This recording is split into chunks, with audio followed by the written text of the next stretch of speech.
Assalamualaikum warahmatullahi wabarakatuh. Saya Afifah Zafira Nilnamuna dengan NIM 7211419184. Kali ini akan membahas tentang implikasi etis dari teknologi informasi. Sebagai warga negara yang memiliki tanggung jawab sosial, kita ingin melakukan hal yang secara moral benar, berlaku etis, dan mematuhi hukum. Moral adalah tradisi kepercayaan mengenai perilaku yang benar dan salah. Moral adalah institusi sosial dengan sejarah dan seperangkat aturan. Etika adalah sekumpulan kepercayaan, standar, atau teladan yang mengarahkan yang merasuk ke dalam seseorang atau masyarakat.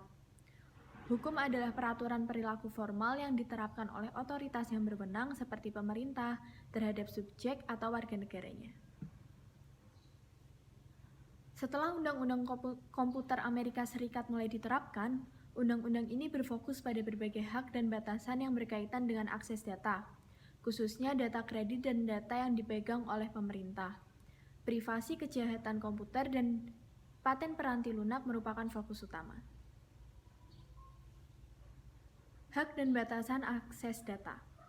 UU Kebebasan Informasi tahun 1996 memberi warga negara dan organisasi-organisasi Amerika Serikat hak terhadap akses data yang dipegang oleh pemerintah federal dengan beberapa pengecualian. Pada tahun 1970-an, dikenal beberapa hukum tambahan dalam bentuk UU Pelaporan Kredit yang wajar, tahun 1970 yang berkaitan dengan penanganan data kredit, dan UU Hak Privasi Federal tahun 1978 yang membatasi tindakan pemerintah federal untuk melaksanakan penyelidikan pada catatan-catatan baik. Hukum lain yang ditujukan untuk membatasi pemerintah federal, UU Privasi dan Pencocokan Komputer tahun 1998, membatasi hak pemerintah federal untuk mencocokkan file komputer yang bertujuan untuk menentukan kelayakan program pemerintah atau mengidentifikasi para debitor. Tidak lama setelah Undang-Undang Kebebasan Informasi atau Freedom of Information Act diterapkan, pemerintah federal merencanakan Undang-Undang Privasi Komunikasi Elektronik tahun 1968. Namun, undang-undang ini hanya mencakup komunikasi suara. Undang-undang ini ditulis ulang tahun 1986 agar mencakup data digital, komunikasi video, dan surat elektronik. Kejahatan komputer. Pada tahun 1984, Kongres Amerika Serikat memperkuat undang-undang mengenai penggunaan komputer dengan mengeluarkan peraturan-peraturan yang secara khusus diterapkan pada kejahatan komputer. Undang-Undang Keamanan Komputer Usaha Kecil dan Pendidikan, dan Undang-Undang Perangkat Akses Palsu dan Kejahatan serta Penipuan melalui komputer. Paten peranti lunak. Pada bulan Juli 1988, Pengadilan Banding Federal Amerika Serikat memutuskan bahwa proses bisnis harus dipatenkan. Hingga saat itu, pengadilan selalu menetapkan bahwa peranti lunak tidak dapat dipatenkan karena dua alasan. Yang pertama karena algoritma matematika tidak dapat dipatenkan, dan yang kedua metode bisnis tidak dapat dipatenkan. Karena merasa bahwa paten peranti lunak seharusnya memiliki beberapa pembatasan. Meletakkan moral, etika, dan hukum pada tempatnya. Penggunaan komputer di dunia bisnis diarahkan oleh nilai moral dan etis manajer, spesialis informasi dan pengguna, serta hukum yang berlaku. Kebutuhan akan budaya etik. Bagaimana budaya etika diterapkan? Tugas dari manajemen tingkat atas adalah untuk meyakinkan bahwa konsep etikanya merasuk ke seluruh organisasi dan turun ke jajaran bawah sehingga menyentuh setiap karyawan. Para eksekutif dapat mencari implementasi ini melalui 3 tingkat dalam bentuk kredo perusahaan, program etika, dan kode perusahaan yang telah disesuaikan. Kode perusahaan yang disesuaikan. Banyak perusahaan merancang sendiri kode etik perusahaan mereka. Terkadang, kode-kode etik ini merupakan adaptasi dari kode untuk industri atau profesi tertentu. Meletakkan kode, program, dan kode pada tempatnya. Kredo perusahaan memberikan dasar untuk melaksanakan program etika perusahaan. Kode etik tersebut menggambarkan perilaku-perilaku tertentu yang diharapkan dilaksanakan oleh para karyawan perusahaan dalam berinteraksi antara satu dengan lain dan dengan elemen-elemen lingkungan perusahaan. Alasan dibalik etika komputer. Etika komputer terdiri atas dua aktivitas utama, yaitu menyadari dampak penggunaan komputer terhadap masyarakat, dan yang kedua merumuskan kebijakan yang menjaga agar teknologi tersebut digunakan di seluruh perusahaan secara etis. Alasan pentingnya etika komputer itu ada 3. Yang pertama, kelenturan secara logis.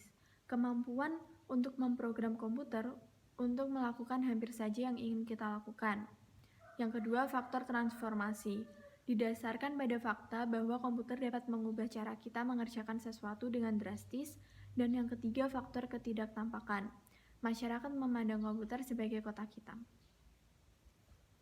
Hak sosial dan komputer.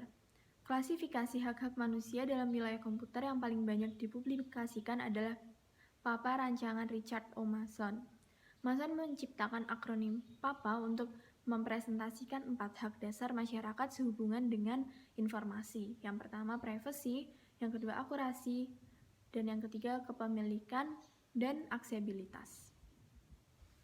Hak privasi. Mason merasa bahwa hak ini terancam oleh 2 hal. Pertama, meningkatnya kemampuan komputer untuk digunakan dalam kegiatan mata-mata. Kedua, meningkatnya nilai informasi dalam proses pengambilan keputusan. Hak untuk mendapatkan keakuratan. Komputer memungkinkan tingkat keakuratan yang tidak dapat dicapai dengan sistem non-komputer. Potensi ini memang tersedia, namun tidak selalu didapatkan. Beberapa sistem berbasis komputer berisikan lebih banyak kesalahan daripada yang diberikan sistem manual. Hak kepemilikan. Hak kepemilikan intelektual biasanya dalam bentuk program komputer.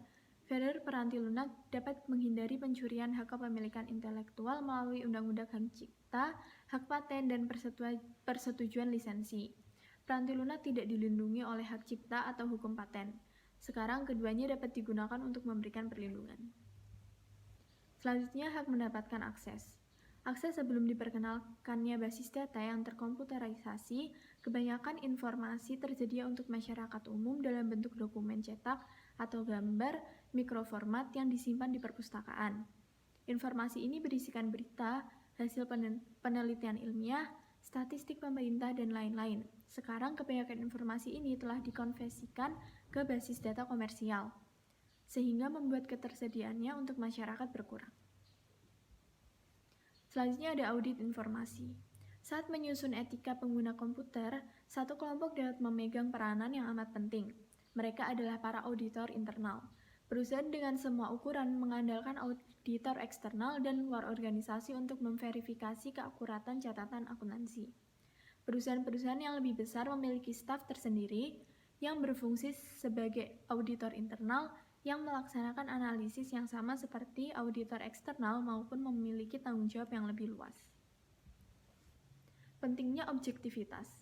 Hal unik yang ditawarkan oleh auditor internal adalah objektivitas. Mereka beroperasi secara independen terhadap unit-unit bisnis perusahaan dan tidak memiliki hubungan dengan individu atau kelompok lain di dalam perusahaan. Keterlibatan mereka satu-satunya adalah dengan Dewan Komisaris, CEO, dan CVO. Jenis aktivitas audit. Terdapat 4 jenis dasar aktivitas audit internal, yaitu yang pertama audit finansial, yaitu memverifikasi catatan-catatan perusahaan dan merupakan jenis aktivitas yang dilaksanakan auditor eksternal. Yang kedua audit operasional, untuk memvalidasi efektivitas prosedur, dan yang ketiga audit berkelanjutan, sama dengan audit operasional tetapi audit berkelanjutan berlangsung terus-menerus. Dan yang keempat desain sistem pengendalian internal. Dalam audit operasional dan beriringan, auditor internal mempelajari sistem yang sudah ada. Subsistem audit internal. Arsitektur yang umum mencangkup subsistem input yang memasukkan data ke dalam basis data. Melibatkan auditor internal dalam tim perancangan sistem merupakan salah satu langkah yang baik untuk mendapatkan sistem informasi yang terkendali dengan baik. Dan sistem tersebut merupakan langkah yang baik untuk memberikan yang mereka perlukan kepada manajemen informasi guna mencapai dan mengelola operasional bisnis. Selanjutnya ada menerapkan etika dalam teknologi informasi. Bantuan dalam bentuk kode etik dan program edukasi etika yang dapat memberikan fondasi untuk budaya tersebut. Program edukasi dapat membantu menyusun kredo perusahaan dan meletakkan program etika pada tempatnya. Kode etik dapat digunakan seperti apa adanya atau disesuaikan dengan perusahaan tersebut. Kode etik dan perilaku profesional ACM.